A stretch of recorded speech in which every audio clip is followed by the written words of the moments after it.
Well, I almost put myself to sleep listening to that bio, and I apologize for my laryngitis. If you can't hear me in the back, just wave your hands, and I'll see if I can shout a little bit louder for you. So I'm very honored to be here with you today. I'm always very fond of saying athletic trainers are the hardest working people in sports medicine. I work with some really great ATCs at Rice and certainly at the Texans and now with the Astros. So we're going to talk a little bit about managing inflammation, and I'm going to try and divide it into what happens with traditional exercise, particularly when you lift.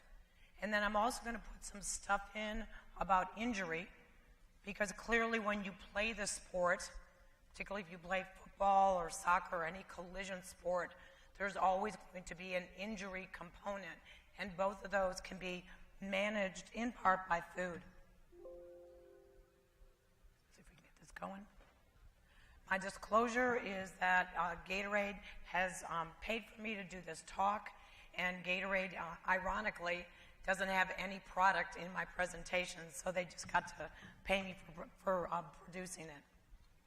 So your learning outcomes, I think you can read them, but we're going to take a look at the physiological differences between chronic and acute inflammation as it relates to exercise, how anti-inflammatory compounds can help to combat that, and then we're going to translate data and evidence-based research into informed recommendations on how to incorporate anti-inflammatory nutrients into athletes' diets.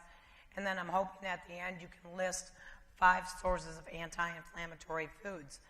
So you see here already we're going to be talking about a food-based approach, not really a supplement-based approach, and I'll explain to you why as we go along. So our working definition of inflammation really needs to take a look first at, is it acute? So as I was stumbling up the stairs, had I fallen, hit my knee, that would have been an acute inflammatory response. A lot of what you manage post-orthopedic injuries may be that chronic inflammatory response, which again is a little bit different. The cause can be either hard training or injury. I can say in the Houston area, what is keeping my orthopedic docs in business is CrossFit. In the last month, we had 6 teenagers come to sports medicine with rhabdo from trying, okay, it's summertime, I want to get jacked, and so I think I'll go and do something novel. So inflammation can be, again, either because of injury or hard training, but clearly the damage, the muscle damage is the hallmark. Now, in the world of strength and conditioning, many of you would know that it is the eccentric phase, it is the lowering of the weight that causes the most muscular damage. And sometimes it's intentional.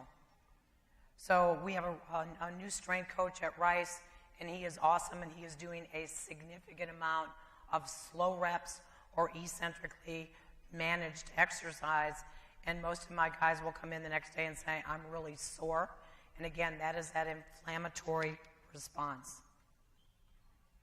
So what happens? Well, you've got the acute phase where you're going to have an aggregation of leukocytes, particularly neutrophils. You have some growth factors that kind of aggregate around that injury. And then you have cytokines, and these are inflammatory cytokines. There's 2 different kinds of cytokines. One is anti-inflammatory, and the other is inflammatory. So you can imagine in that injury, there's a mobilization of resources to the site of that injury, and this is where the redness and the soreness comes in. The immediate response is the release of what are called reactive oxygen species and proteolytic molecules. The proteolytic molecules here are macrophages, and they come in like Pac-Man, and they're a whole intent. I'm really dating myself if my bio didn't. They come in and try and scoop up or clean up cellular debris. So for years we thought reactive oxygen species were a bad thing. And so you'd have people say, well, I think I should take some vitamin C or vitamin E to reduce that inflammation. And actually you don't want to do that. When the ROS comes from training, that is part of the training response. So in other words, in order to get stronger, I have to generate some reactive oxygen species. So nowhere in the sports nutrition literature do you see go in when you're sore after a lift and take some extra vitamin C or vitamin E. You don't see that anymore because it fails. The muscle then fails to adapt to that load that you gave it. The next thing that happens theoretically is regeneration. So it's actually the macrophages that adjust. So the macrophages come in and they scoop up cellular debris. And then somewhere in this inflammation process, it's not really quite understood, the macrophage subtype changes. And now these macrophages are designed to come in and help regenerate muscle. The last stage is additional growth factors and anti-inflammatory cytokines come in and aid in the repair. So when we look at injury, it's destruction, repair, and remodeling. And when any one of those goes haywire or they're prolonged, we get a chronic inflammatory response. So what do we do about this? Again, inflammation is a normal and adaptive process. It should happen as part of exercise. It should happen in the early stages of injury. But should we try and blunt it with medications or nutrition? Already ruled out for you, you don't give you don't give antioxidants. You stay away from giving supplemental antioxidants. But you also want to be respectful of the fact that if those macrophages continue to come in and chew up lean body mass, which is proteolysis, they keep coming in and chewing this up. Eventually, that muscle can adapt, and it becomes fibrotic. And I'll give you an example. If you were at any point in your life a Texans fan, Arian Foster, in my mind, was one of the most fun running backs I've ever got to watch. But Arian had chronic hamstring issues. And injury after injury and probably ineffective recovery would end up happening. He ended up with fibrosis and fibrous tissue in that hamstring. And literally, at some point, he was only good for about 10 to 15 plays before that hamstring would flare up again. That is an example of a chronic inflammatory response. And this chronic inflammatory response impedes the restoration of normal muscle function. But should we use medication? Obviously, this is your world more than it is mine. But I remember going into training rooms and I called it medical skittles, because players would go and say, well, I think I'm going to get beat up today, so let me take 6 Motrin. It's like, well, why not 8? Well, I don't know, because 6 really just seems to be a magical number. And I would call them Advil eaters. They would just eat Advil on a regular basis, and you might see that in your practice, where someone comes in with a little bit of bump or a bruise, or they come in from a hard lift, and they really want to take an NSAID. And it does, for the first about 1 to 3 days, particularly after an injury, reduce the pain and inflammation. But Advil was never designed to be a chronic medication. So when you look at the literature, Advil is most effective the first 1 to 3 days after an injury. And after that, you really should consider another modality. Well, we certainly know corticosteroids are not going to be the best option either, because they clearly impair the regeneration of that lean muscle mass. They impair it. So that COX enzyme pathway that NSAIDs interfere with, that COX enzyme pathway may be needed for maximum muscular hypertrophy. So gone are the days when guys go into the weight room, and girls too, and they get sore the next day. They should not be taking Advil. That is a normal and adaptive response to training. And this is one that you don't want to blunt. Injury is a little bit different. And again, you guys are the front line. You're the front line. You're the heroes of sports medicine. And you need to educate, and I'm sure you do, your athletes about the dangers of overusing NSAIDs and not looking at other things that they could possibly do to manage that injury response. So do we have nutrition interventions? And we do. But they're food. And they may be foods your athletes don't like, or they've never heard of, or they've never tasted before. And so trying to flip the switch from I'm going to manage pain and inflammation with drugs, I'm going to try and manage it that way. We need to kind of educate them that this is a cheaper way of doing it, and there's going to be some long-term benefits to their health. So what are we going to look at? We're going to look at polyphenolic compounds, and these are all plant-based, and you can see those include tart cherries, berries, beetroot juice, and I'll give you some disclaimers about beetroot juice, pomegranate, turmeric, ginger, and saffron. So these polyphenolic compounds are not only in fruits and vegetables, they're in spices. So when we think of things that are good for you, and we all know that fruits and vegetables are good for you, I'm going to encourage you to think that spices are also outstanding for you. And anybody in here teach cooking classes to athletes? So you can imagine if, of course, because you have all that free time, right, that you're now going to do a cooking course for your athletes. But I get college athletes that honestly can maybe microwave a dinner. Maybe. My daughter played college basketball. First year in college, she calls me and says, I have a lean cuisine here for a snack. Do I have to put it on a plate, or can I just put it in the microwave? I thought, oh, Lord in heaven, I sent this child off to college and she can't even microwave. Maybe that's a good thing that she couldn't microwave. But a lot of these polyphenolic compounds actually come from plants and spices. Omega-3 fatty acids. I'll give you a little bust your bubble kind of scenario. If you're using almonds or walnuts or flaxseed for omega-3 fatty acids, you're wasting your time. This really only comes from cold water fish, which is nothing out of the Gulf of Mexico. So it's going to be fish that people don't normally eat.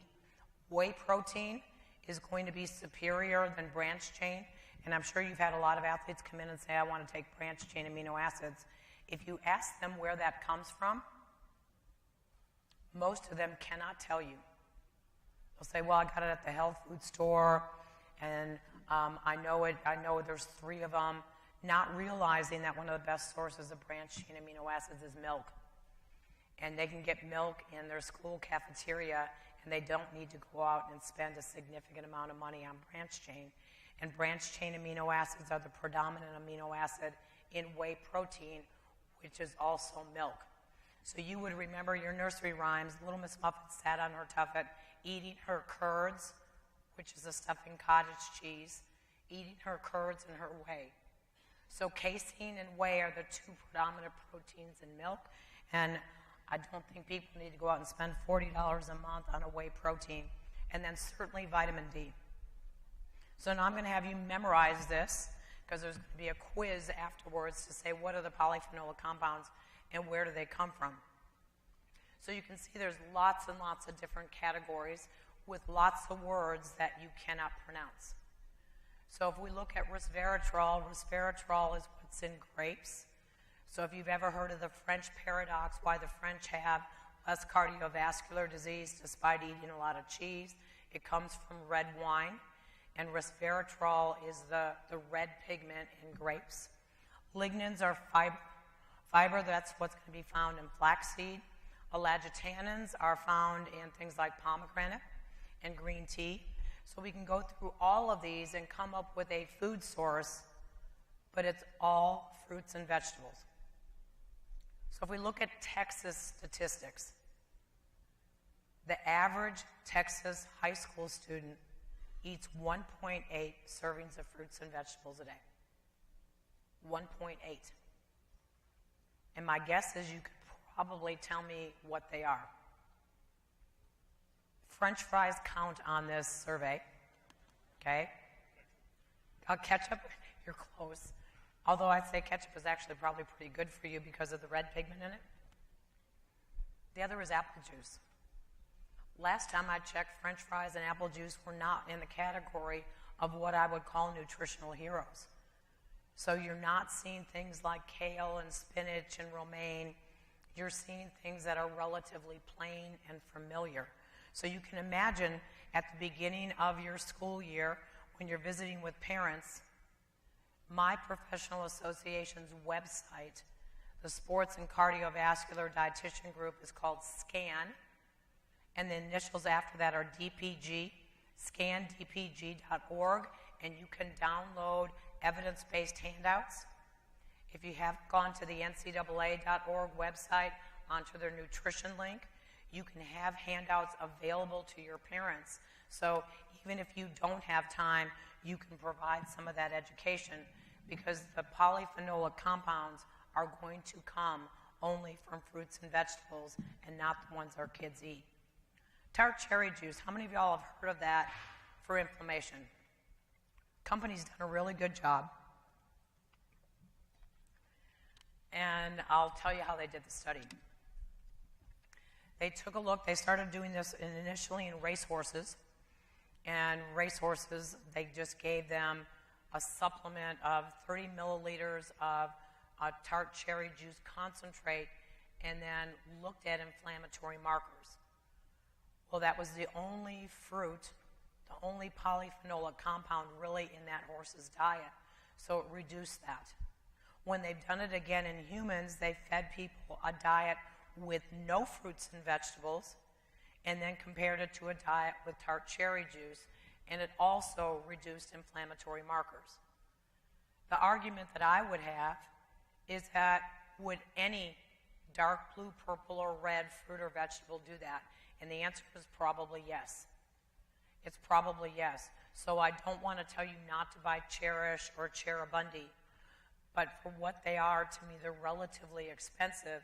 And could I get the same thing by having a bowl of purple grapes in the training room to reduce inflammation? And the answer is probably yes.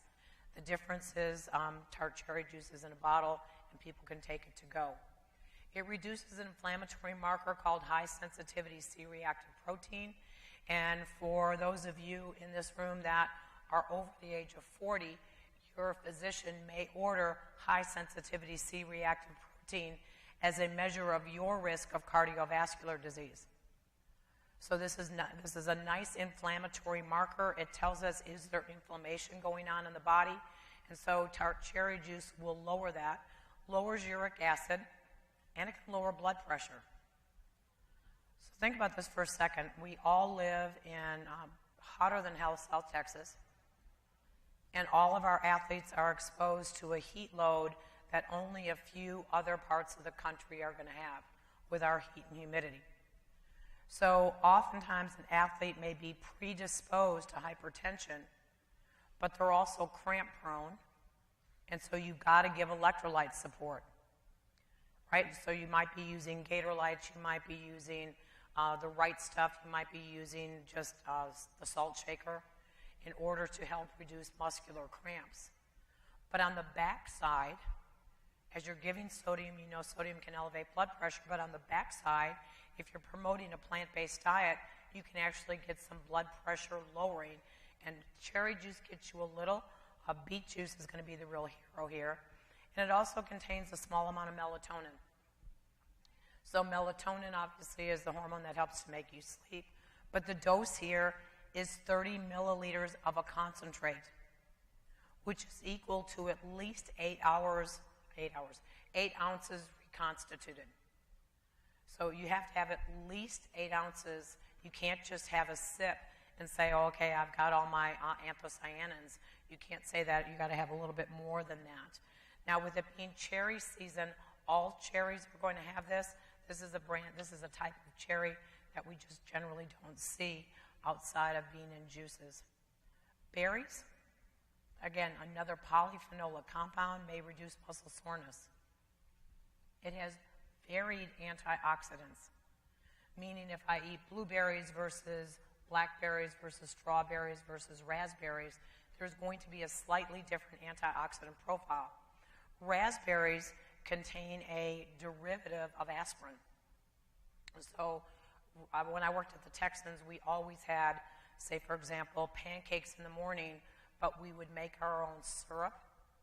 We'd make our own syrup with fresh raspberries or fresh blueberries or fresh strawberries. We'd just cook them and distill it down, and that became the topping.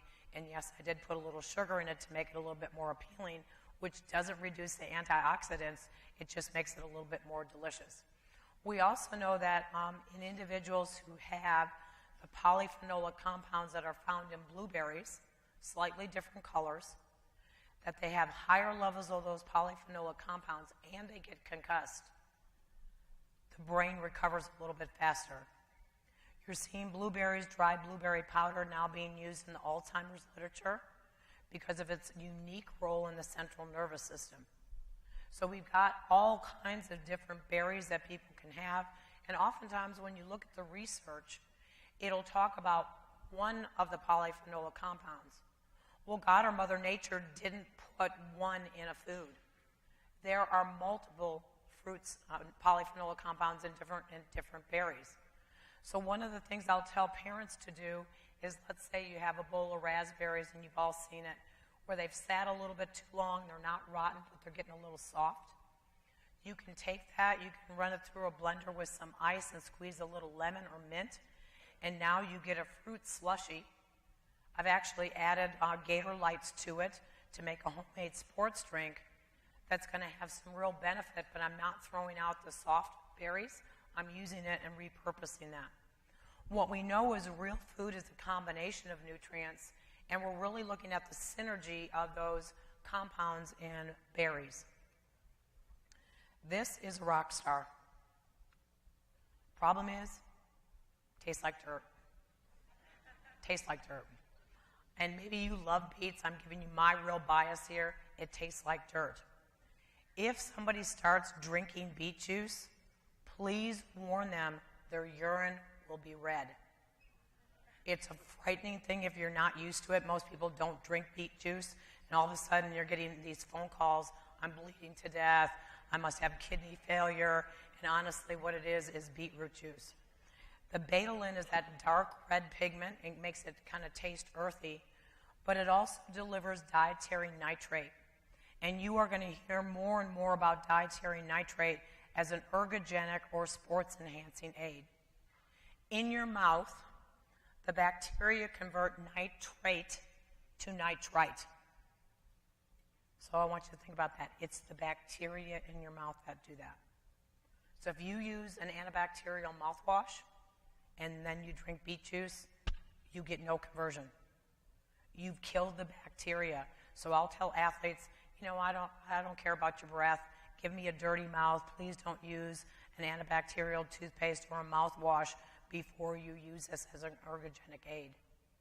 So the physiology is relatively complex. It's in your mouth, then it's converted to nitrite, then it's converted to nitric oxide, and nitric oxide increases blood flow. So can you imagine if I'm a dietary supplement manufacturer, what I'm going to use this for? It gets better oxygen delivery to the tissues. So if you take a look at athletes who are distance runners, you can generally get a 1 to 3% improvement in aerobic performance as well as anaerobic performance with the supplementation of beet juice. So a 1 to 3% improvement is the difference between first and last depending on your race. My son ran the 400, and with all the dietary interventions that we did, we got him from a 45.9 to a 45.5 with everything known to man that we could do. That small little tweak of dietary supplements, and in this case beet juice, made all the difference in the world. The problem is in your athlete who is either normotensive or they run low blood pressure, this will acutely drop your blood pressure. It will acutely drop your blood pressure. If you think about the reasons why, it makes sense, right? It's a vasodilator. So cardiac output times peripheral resistance is your blood pressure. So if there's less resistance in the blood vessel, blood pressures are lower. So again, if I have a hypertensive athlete, one that says, you know what, I'm not going on medication, I don't like it, I don't like the way it feels. In my world of professional sports, the word on the street is it makes you impotent. So I'm not saying it does, but it's like, okay, no, I'm 25, nope, not going there. So they'd rather do dietary interventions. But you're now seeing this dietary nitrate pop up in erectile dysfunction supplements over the counter because of its role as a vasodilator. It may reduce muscle soreness, and it may help to maintain performance. The problem is the amount you have to drink. It's not a small amount. It's anywhere, depending on your size, between 8 and 16 ounces. It's a lot of beet juice. It's a lot of beet juice. So what I do is I take it and I distill it down. I get some of the water out of it, and then I add it as an ingredient to smoothies because I can cover up the taste with something that's a little bit more delicious. I'll give you my example. At the Astros, I have found that I can get guys to take some of these compounds if I put them in a shot glass. If I put them in a shot glass, I said, there's your beetroot juice shooter. And we've got ginger shooters and turmeric shooters. And as a shot, they don't care what it tastes like. They know it's not supposed to taste great, so they pound it back. And it took me a while to figure that out, but a shot glass saved a lot of aggravation rather than me trying to put it in a smoothie. Pomegranate contains a compound called elagitannins. And in one or two different studies, supplementation reduced the loss of strength associated with the inflammatory response. So you know with muscular inflammation, particularly if it is chronic, there is a loss of strength. So pomegranate juice, Palm Wonderful, during the winter months when you get the little areoles that you can add to yogurt and other things, those are helpful. But the mode of action on this is actually unclear. Don't know exactly why this elagitannin can help to promote the maintenance of strength. Turmeric. The active ingredient in turmeric is curcumin. And curcumin can effectively reduce delayed onset muscle soreness. The problem is turmeric is not the best source of curcumin, and so this is one where I may tell you to get a supplement. If you don't like curry, then you won't like the taste of turmeric. So again, having about 40% of my players at the Astros from Central or South America, the Dominican, turmeric is not a native food. And so I've tried multiple times having curry and I've gone nowhere with it. Just nowhere with it. So the problem with it is curcumin, which is the active ingredient, the bioavailability from food is really poor. It is really poor. So if you're going to get a curcumin supplement, make sure it says curcumin 95. So what they're telling you is the bioavailability is 95%. So what makes this unique is, one, it also may help to influence that nitric oxide pathway, but it's also been shown to be effective for bone and joint health. It actually does stimulate the chondrocytes to produce a little bit more cartilage. So this may be a nice adjunct to like glucosamine and chondroitin for some of your athletes. Again, if you like curry, there's some great recipes online on Pinterest for what's called golden milk. It tastes a little bit better if it's in milk than it is if it's just mixed up in a shot glass. So there may be some use for that there as well. Ginger. It's an anti-inflammatory and an analgesic. And ginger as a spice smells really sweet.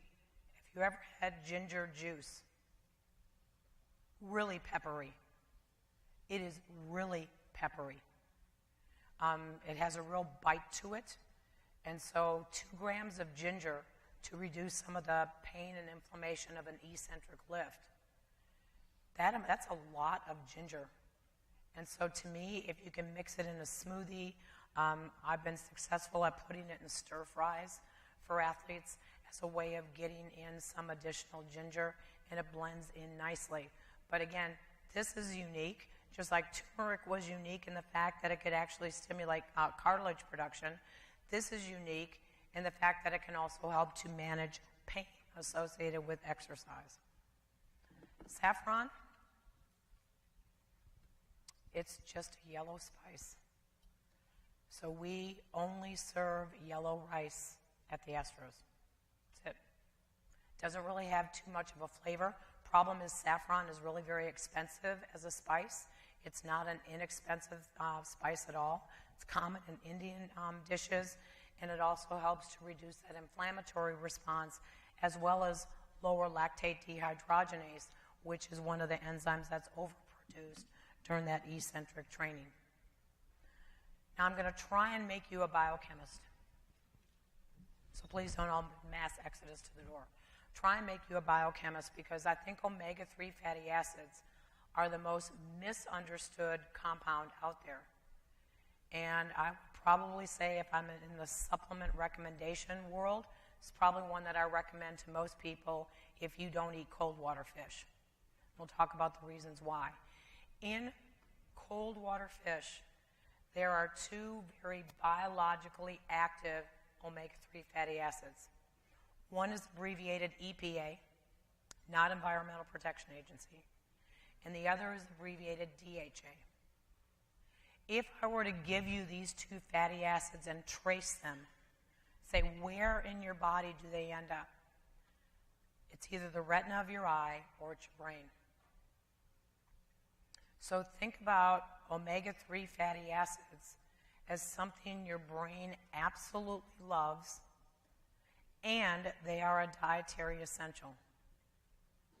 So if you only eat catfish or tilapia or red snapper or shrimp, you're getting 0 omega-3s from your fish, none. So the conversation must be around cold water fish like salmon, cod, albacore tuna, things that, again, are not natively fished out of the waters in Texas. If someone says, I'm going to use flaxseed, because I've heard flaxseed is a good source of omega-3, it is, but the wrong kind.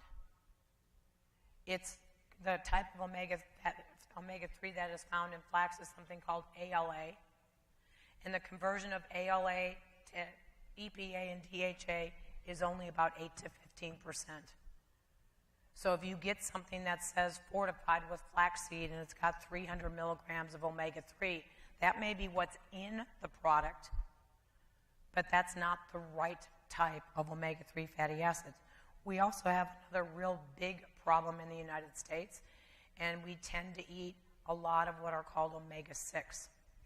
And omega-6 fatty acids, you can rename them as the inflammatory fats. They are found in corn oil, safflower oil, sunflower oil. They are also found in red meat. So what do we as Texans eat more of? Cold water fish or red meat? Red meat. Now, if you want to get rich, and I'm sure you all get rich being athletic trainers, right? If you want to get rich, it's grass-fed beef. Because what that cow eats absolutely influences the type of fat that's in its meat. And grass-fed beef has more omega-3s than conventionally raised beef. If you like to hunt and the deer are not being fed from a corn feeder, if you like to hunt, wild game is a better source of omega-3 than beef, just because they are grass-fed. Again, unless you got them at a deer stand or something and you're feeding them corn. So corn is not a really great food for animals to eat, because if we eat the animals, we're getting those omega-6 fatty acids. NSAIDs actually come in and block the pathway that converts arachidonic acid to the pro-inflammatory cytokines. That's how NSAIDs work. That's how aspirin works. So if I eat a ton of red meat and a ton of corn oil and safflower oil, so when you go shopping at the store and you're buying snack chips, take a look at the kind of fat that they cook them in. Olive oil is infinitely better. Canola oil would be maybe a distant second behind that. And some of the new oils like avocado oil or truffle oil are actually now appearing in products. And it really makes a fundamental difference. So at the Astros and when I worked at the Texans, nothing was cooked with corn oil. Players didn't know. No clue. So think about just your schools in general. Could you go ask the folks in the cafeteria, what kind of oil are they using to cook the vegetables in. And that subtle change can actually really reduce the inflammatory response. So in the American diet, as it's constructed in 2018, we've got 10 times more omega-6 than omega-3. So it's crowded out. We've got the big bully in the room, omega-6, and omega-3 is the little pint-sized brother. And these two compete with one another to become activated molecules. So if I've got a whole bunch of omega-6 and very little omega-3, the omega-6 is going to win. It's kind of like if I said fire, called fire, the fastest people are going to get out of the room quicker, right? That's competitive inhibition. They're inhibiting the other people in the room from leaving because they're bigger, stronger, faster. And that's what these fats do. With more omega-6, less omega-3 is converted to what we need it to be converted to. So again, here's your biochemistry lesson. That big yellow line down the middle represents the pathway that converts both omega-6 and omega-3 to their biological endpoints. And their biological endpoints are at the bottom of those slides. So again, if I have a ton of omega-6, all that stuff from flax doesn't go anywhere. It's stuck there. It can't move because the pathway is being predominated by omega-6. So now you should be thinking, I wonder how I could flip my own personal diet. Well, if you flip your own diet, stop cooking with corn oil or safflower oil or sunflower oil, olive oil doesn't contain any omega-6. And then you can have 2 cold water fish meals per week. And if you don't like cold water fish, you just don't like it, then I'm going to say you're a candidate for what I would call a high-potency fish oil supplement because you have no other food source. So where is this used? When I worked in adolescent medicine at Texas Children's, we used this dietary flip of lowering omega-6 and raising omega-3 with our kids who are depressed and with our kids who had attention deficit disorder. Because what are both of those? Central nervous system issues. And a study in Lancet showed that if an adolescent had mild depression, not major depressive disorder, mild depression, fish oil was as effective if the dose was high. Fish oil was as effective as a low-dose antidepressant. Why? Because your brain loves that fat. So if anybody ever calls you a fathead, it's a compliment. It's a compliment, and hopefully it's the right kind of fat that's in your brain. So what does that tell us about concussion? We also need to make sure that there's adequate amounts of omega-3 in the diets of our athletes, because any athlete who competes, but particularly collision athletes, is likely to be concussed. Vitamin D deficiency. Common among athletes. And when I worked for the Texans, I always said I worked for the best owner in the NFL, because when it came to spending money, he never told me no. So I asked for a vitamin D test on all of our athletes. And technically, in South Texas, we can make vitamin D in our skin year-round. Not true if you're in Chicago, not true if you're in New England, not true if you're in Buffalo. But in the South, we can make vitamin D because of our proximity to the sun. 41% of the team was deficient. And that's with 2 hours a day in the sun. Although we had a very expensive bubble, players didn't like it. They didn't like the way it felt on their knees. They believed that it caused more knee injuries. They'd rather be exposed to the heat and real grass. And so they were outside.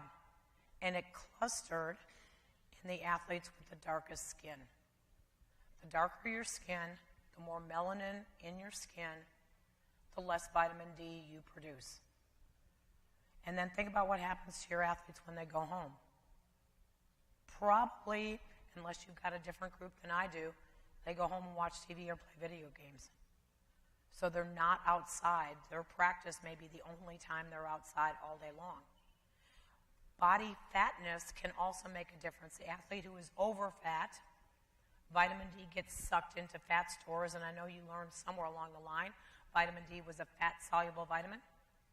So it gets stored in body fat. And then your super lean athletes don't have any body fat to store it in. So it's either one of the leanness extreme, an overfat or a really lean athlete that can have a low value. Any cell in your body that has a nucleus, which is everything besides fat cells, has a receptor for vitamin D, all of them. So it is absolutely involved in your immune system. So if you think vitamin C, when you're coming down with a cold, is the most effective strategy to reduce the symptoms of a cold, it isn't. Vitamin D is infinitely more effective. Infinitely more effective. You can take a dose of 10,000 international units of vitamin D, and you upregulate the genes that are involved in your immune status. Very effective. It upregulates anti-inflammatory genes and downregulates pro-inflammatory genes. Hepcidin is a marker of inflammation that sequesters iron. And I know you've seen this in your practice and may not know where it came from. But hepcidin sequesters iron. Hepcidin is a compound that sequesters iron. So you may have, let's say, for example, a male basketball player, and they come in with their preseason labs, and they've been playing AAU all summer long, and their iron is low.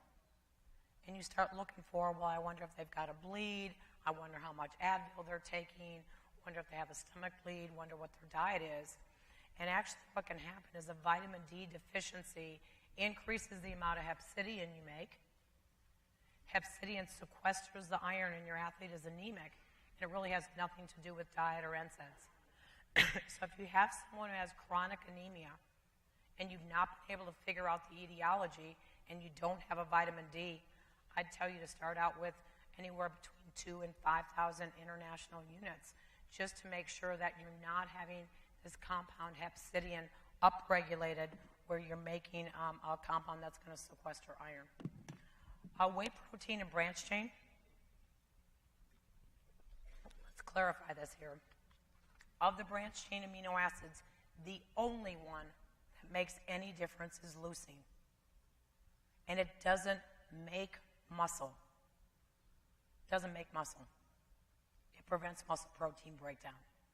So if your athletes are saying, I'm taking BCAAs before I go do a lift, they're not going to get, that's not going to promote muscular hypertrophy.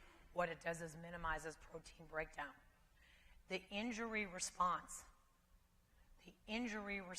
whether it's from strenuous exercise, playing a sport, or an actual injury, the injury response makes you selectively lose muscle. If I could get everybody to hang on to that concept, we could probably reduce some of the secondary injuries that happen. It is very easy to get an athlete after an injury weight restored. Not hard to get the weight back on them if they lost, let's say, 10 pounds from an injury. The 10 pounds that they lost from that injury is at least 80% lean body mass. So if they regain the weight quickly, what did they gain? Body fat. So we got them weight restored. We never got them lean weight restored. And so what leucine does is it prevents the breakdown. It puts the brakes on muscle protein breakdown. It really doesn't increase muscle protein synthesis.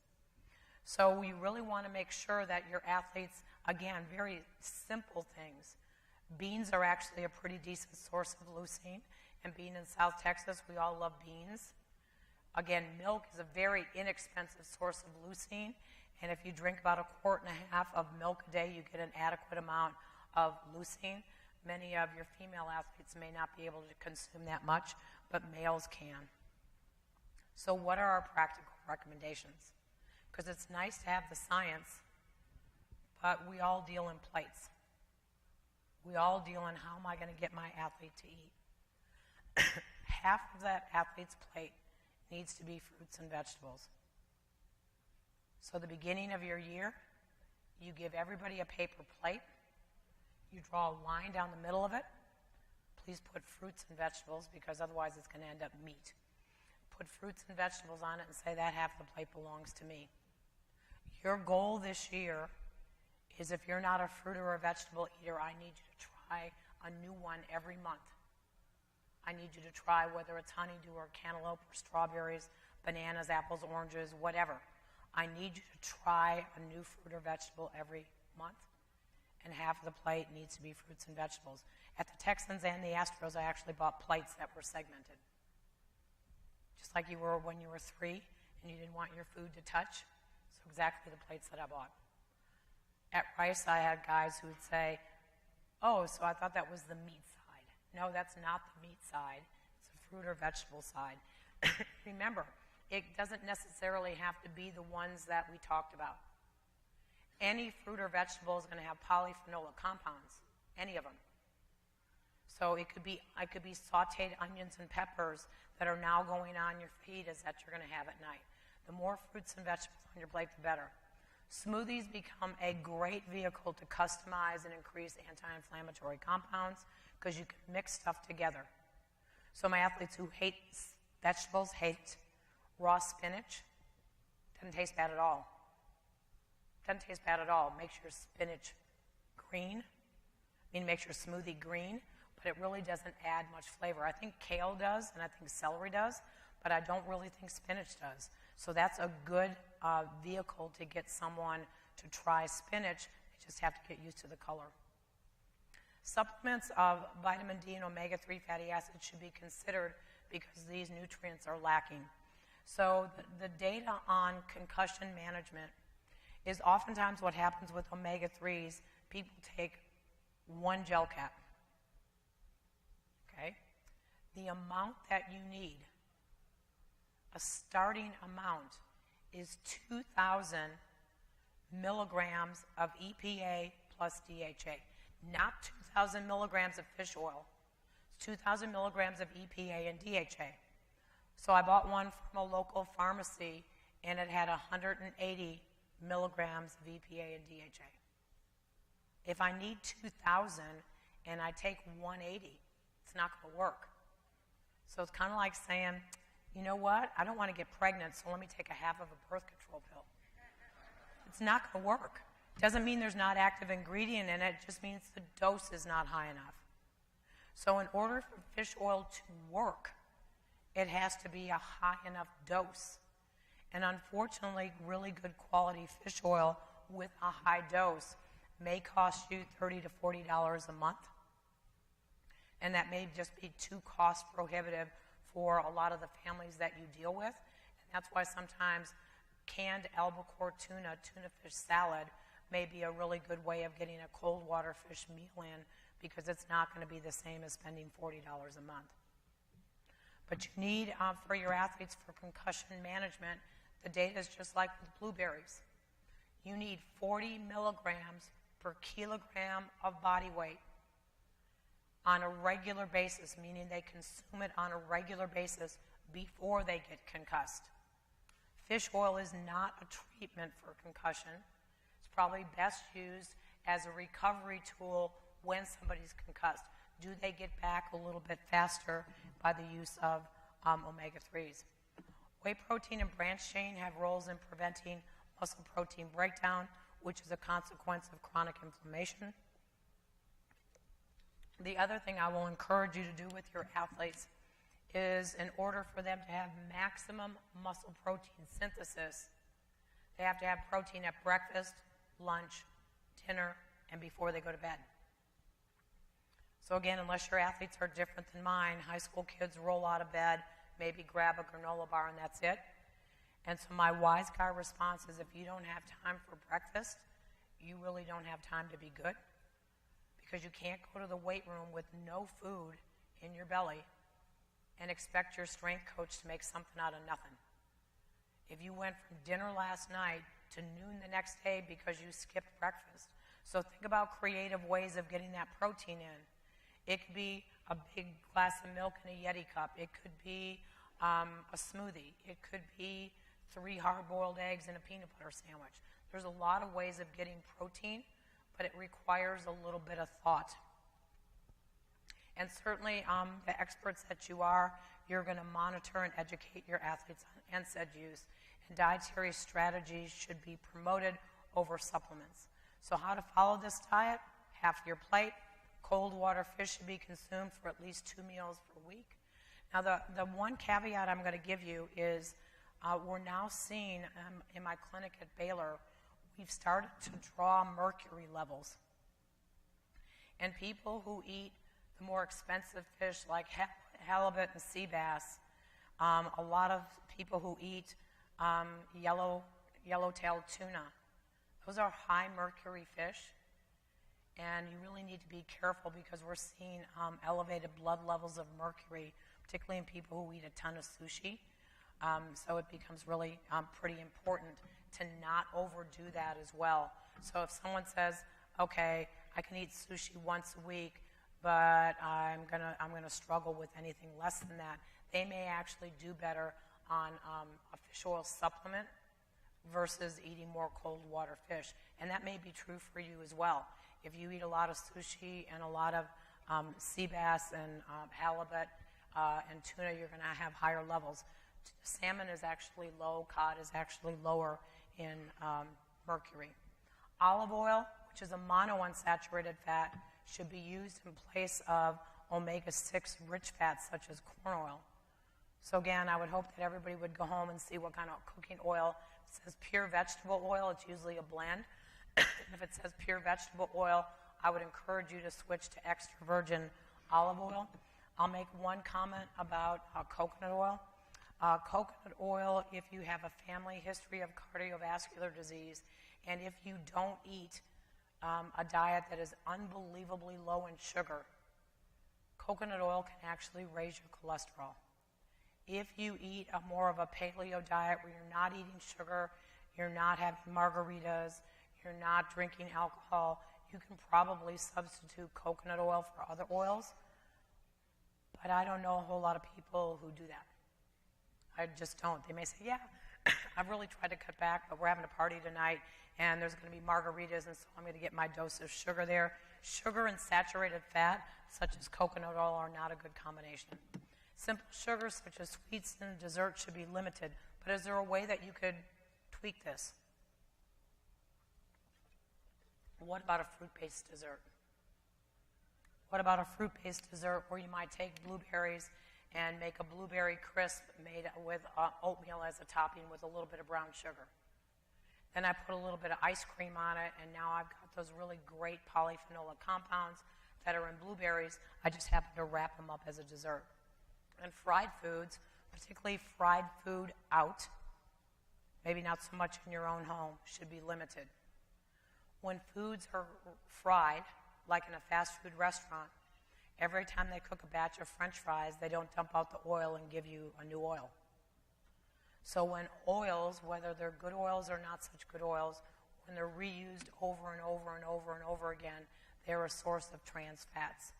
So fried food out is not the same as you frying food at home, as long as you discard the oil. So if you said, I love fried shrimp, I would tell you fry it at home and don't get it out and just deal with the mess. Spices can be used as additional flavoring and sources of antioxidants. And for more information, you can certainly go to the Gatorade Sports Science Institute. They actually have on the website, they actually have a graphic of this talk. So again, if you wanted to hand out this information to your parents at the beginning of the year, you could do that. And thank you all so much. Thanks for what you do for our kids.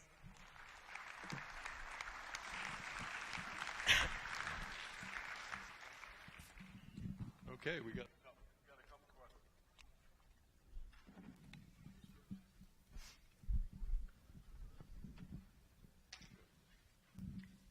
As far as the omega-3 supplements, if someone can afford it, is there a problem with using much more than 2,000? Or what would be the cutoff on omega-3 supplementation? What you see in the literature is when you start to give above about 9 or 10 grams, it can, so 9,000 to 10,000 milligrams, right? You can start to get some problems with platelet aggregation. So again, it works in a similar mechanism as aspirin. So fish oil works like aspirin, so somebody could bruise, and there could be some potential bleeding problems. I got to tell you, I've used in some of my big football players as much as 18 grams and never had a bleeding issue. Never had a bleeding issue. So 2,000 to me is a very conservative dose. I'm 5'4" and I take 6,000 a day. And Don't the have any- 2,000 is referring to the EPA. EPA and DHA, that's the only, excellent. That's the only ones that matter. So if it tells you it's got 2,000 milligrams of fish oil, and then you look down and the EPA and DHA is really low, they really have probably added something, or they've used a warm water fish that doesn't really have much omega-3s. So fish oil is the word. And again, there are really good brands out there.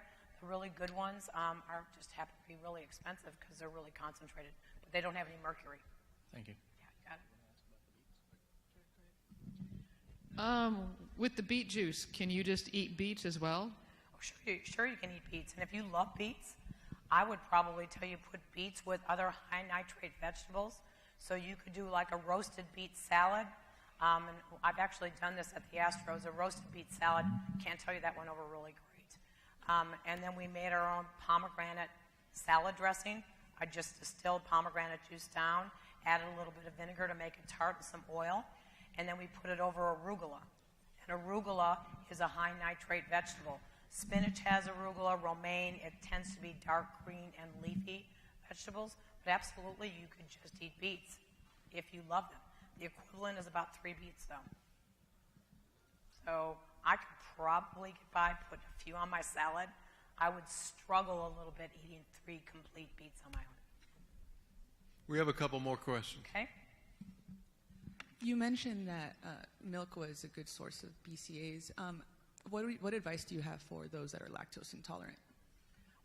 Soybeans and beans would be a plant-based version, so I'd go with soy milk. Almond milk really doesn't. Almond milk doesn't, so I would steer away from that. But soy milk is a really nice alternative, and soy is the closest to what we have as a dairy equivalent. So it's got more protein in it than almond milk or any of the other milks that are out there. It's got more protein in it, and it's a decent source of branched-chain amino acids. So soy milk would work. Or lactate milk would work too. You mentioned that 2,000 milligrams of the omega-3 is what's required. Is that above any omega-6 that you're also consuming throughout the day? So I guess the way I would interpret that question is I want you to do 2 things. I want you to increase the omega-3s, and I want you to decrease the omega-6, because otherwise they fight like brothers and sisters. So a net of 2,000 of the omega-3. Yes, but there's no way you're going to be able to figure out how much omega-6 you have. So if you just said, I'm going to switch from corn oil to olive oil, and then try and incorporate 2 cold fish meals per week, you're heading in the right direction.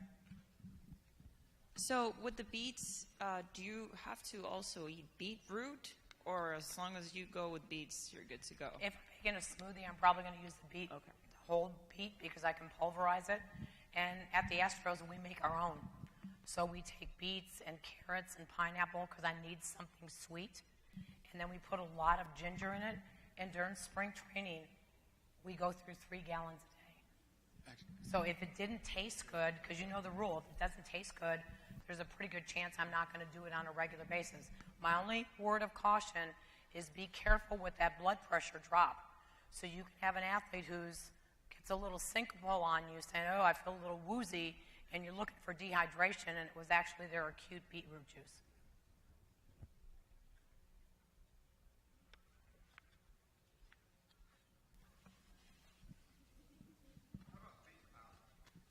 Could you use beet powder? Yeah, there's a couple different versions on the market. Yes, you can. There's a couple different companies that will make concentrated beet powder that you can add to smoothies. A couple of the companies actually put a dark cherry flavor to cover up the beets. So beet juice powder or desiccated beets would work as well. And then you can blend it in other things. I'll give you a word of warning, don't try it in oatmeal, because there's nothing that's going to cover up that taste in oatmeal, because I've tried it. Yep. I'm a father of a 17-year-old cross-country runner. Do you offer workshops or clinics for 17-year-old females to come listen to you about eating or teach them how to eat? Yeah. Is she going to Rice? Because if she goes to Rice, that's my job at Rice. I think there's a lot of misconceptions, and we could spend a lot of time talking about the problems with, it's not even called the female athlete triad anymore, it's called relative energy deficiency in sport. And so if you followed any of that literature, female athletes who become amenorrheic, that is not normal. It is absolutely not normal, and it's an energy deficiency. Now in the literature, they're not even saying using estrogen replacement like estrogen patches or birth control pills, because they can actually impair the quality of bone that's formed. So as athletic trainers, I hope that you would always ask at your preseason, tell me about your menstrual cycle. Because if we don't identify it in high school, I've seen distance runners at Rice, tragically, that were amenorrheic all during high school, and now they're a junior, and they've got such bad metabolic bone disease that they're medically disqualified. And this just didn't happen when they came to Rice. So yeah, teaching 17-year-old girls to eat, I love doing that. You know what, my company, which is called Performance 365, we're actually going to do workshops online. So keep a lookout for Performance 365. What about goji berries or wolfberries? What do you think of that? They're awesome. Okay. Anything that's dark blue, purple, or red is going to be awesome. Because I've worked in inner city Houston, and I've worked with, as I'm sure many of y'all have, families that are significantly below the federal poverty line, when something becomes really expensive, I start to say, no, I'm not going to recommend that. That's why I said, do we really need to have the pomegranate aerials, or can we actually just get purple grapes at the grocery store? So do I need pomegranate juice, or could I just give grape juice? Give grape juice. So goji berries, awesome. Again, they could go in like oatmeal or a breakfast cereal or homemade trail mix. Be awesome. But again, to me, oftentimes the expense is a limiting factor. I found a product called Vital Reds. Is that sufficient for polyphenols? What's it called? Vital Reds. I would say no product on the market is going to be sufficient, whether that's Juice Plus or any of them. What we don't know, and this is the humbling part, and you can tell by my bio, I've been a dietitian for longer than many of y'all have been alive. I'm humbled to not understand, to know what we don't know about food. So we think that we can take something that comes from the ground, Mother Nature, God, whatever your belief system is, and if somehow we just put it into a pill, it's equal to what's on the plate. And every single time we've tried to do that, it hasn't worked. So I made that comment about ketchup. We would always think that raw tomatoes would be the best, and actually the lycopene, which is the red pigment that is found in tomatoes, is actually more biologically available in ketchup. So if I have an athlete who won't eat a vegetable, I'll say, do me a favor, instead of putting mayonnaise on that sandwich, cover it in ketchup for me, because at least I'll get something. So I think you could take that product, not going to hurt you, but is it equivalent? Nope, nothing's going to substitute for food.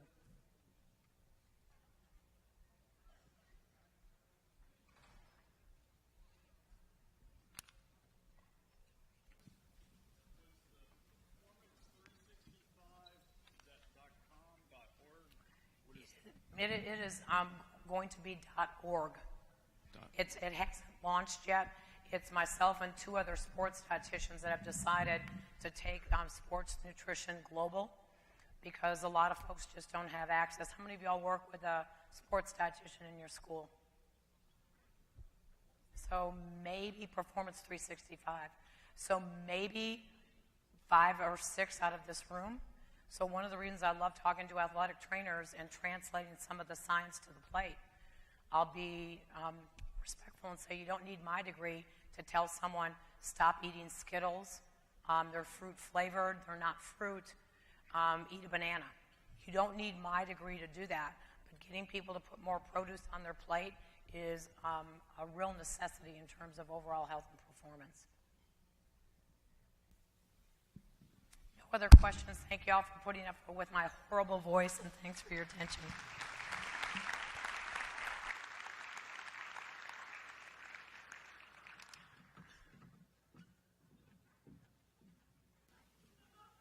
Please stay for a short presentation of the Gridiron Heroes Injury or Spinal Cord Injury Foundation.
Play the video first, and then I'll do this. Yeah. You want to introduce you to Gridiron Heroes? Got a little clip. You're nominated one of the CNN Heroes, top 10 CNN Heroes. Tell their story. Okay. What an amazing evening. I've always been inspired by those who live their lives asking, how can I help another? After spending time with Eddie Canales and his heroic son, Chris, I realized they take this principle to heart. In my book, Chris will always be a football star. Chris suffered a terrible injury. In the blink of an eye, the family went from the Friday night lights of Texas football to struggling underneath the lights of a hospital room, where the machine sighed and the monitors beeped in sync with their broken hearts and dreams. When Chris came home, his father knew what he had to do. Eddie quit his job and dropped everything to care for his son. That first year was tough. Despair took hold, sorrow settled in, and all hope seemed lost. So they went back where it all started, the football field, under the lights, and did what heroes do. They found a way to turn their tragedy into their life's work.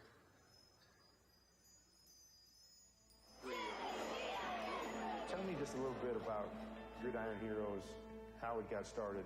You know, we started after Chris suffered a spinal cord injury. It was our last home game, and we had to win this game to go to the playoffs. About 4 or 5 guys missed the tackle, and I made the last touchdown save tackle. But along with that, I broke my neck. He had just reached his 1-year anniversary date of his injury. Chris was going through some hard times.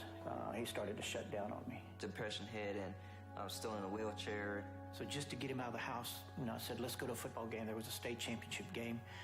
And at that game, we ended up witnessing another spinal cord injury. As soon as Chris saw that young man being put on that cart, Chris turned to me and said, Dad, we've got to go help him. I know what he's going to go through. You know what the family's going to go through. Wow. And that was the inspiration behind starting Gridiron Heroes. Wow. Gridiron Heroes, basically what we do is provide information, inspiration, and hope. Being there for the families long term, providing the equipment that they need, financial help that they need. Okay. Ready? Well, 2 days ago, we received a call that a young man had suffered a spinal cord injury playing football. Chris and I drove 10 hours to be here to go and visit with the family. You don't have to feel by yourself. There's other people that have gone through this. Well, Luis was a football player out of Vega High School. He was a running back and suffered a C5 fracture. It's very tough for us when we go back because we have to relive Chris's injury all over again. How you doing, Luis? I'm Eddie. That's my son, Chris.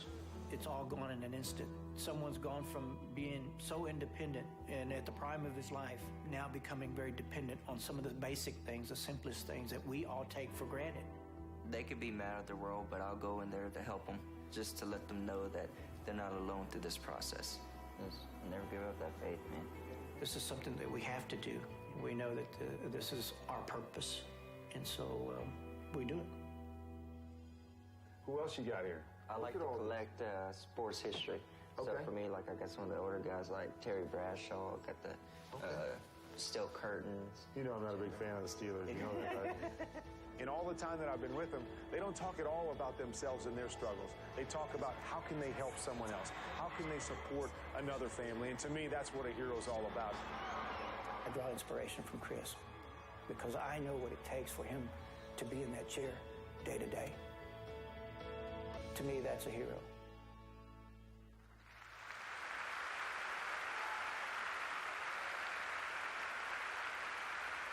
Ladies and gentlemen, please join me in honoring my friend and CNN hero, Eddie Canales.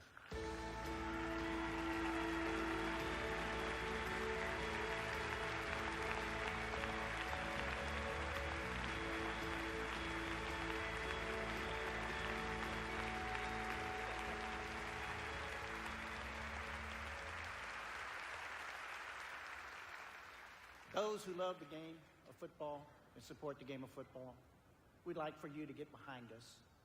And if it's okay with you, I'd like to bring my son Chris out and share this with him.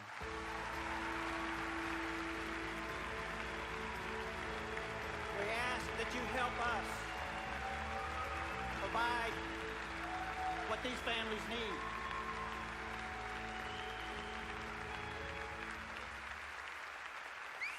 We cheered these young men on the football field. Let's make sure we don't forget them now. Thank you very much.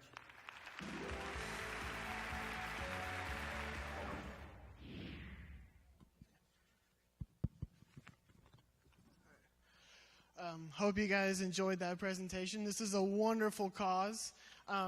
Just to introduce you to myself and the committee, my name is David Rodacher. I'm the Lower Valley chairperson of the Valley Athletic Trainers Association Gridiron Heroes Committee. Here's our committee.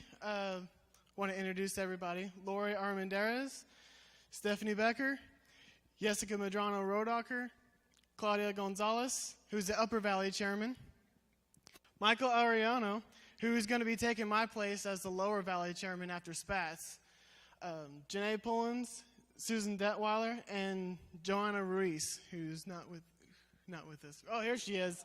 There she is. All right.